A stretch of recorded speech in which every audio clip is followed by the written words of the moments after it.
अल्लाह ताला ने हर मुसलमान मर्द औरत पर 5 वक्त की नमाज फर्ज की है और इसके लिए अल्लाह अपने बंदों को 7 नेमतों से नवाजता है।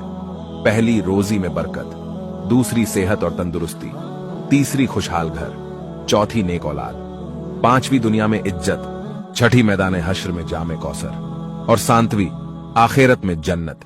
5 वक्त की नमाज में 96 सजदे हैं और आज मुसलमान न जाने कितने सजदे छोड़ चुका है। याद रखना है, नमाज छोड़ने वालों, शैतान ने सिर्फ एक सजदा करने से इनकार किया था तो कयामत तक उस पर अल्लाह की लानत बरसती रहेगी।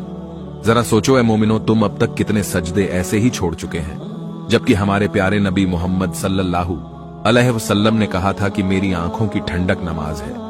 आखिरी वक्त में भी मेरे नबी ने अपनी उम्मत को कहा था, मेरी उम्मत नमाज न छोड़ना, नमाज न छोड़ना।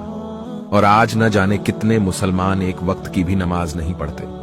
मेरे दोस्तों, कहीं ऐसा ना हो कि दुनिया को राजी करने के चक्कर में हम अपने नबी और अल्लाह को नाराज कर बैठे और अपनी दुनिया और आखिरत खराब कर लें। इसलिए मेरे दोस्तों, 5 वक्त की नमाज कायम करो और हमारे नबी और अल्लाह को राजी कर लो। आज वक्त है, कहीं ऐसा ना हो कि कल तक बहुत देर हो जाए। और इस वीडियो को ज्यादा से ज्यादा शेयर करें ताकि हर मोमिन तक नमाज की दावत पहुंच जाए।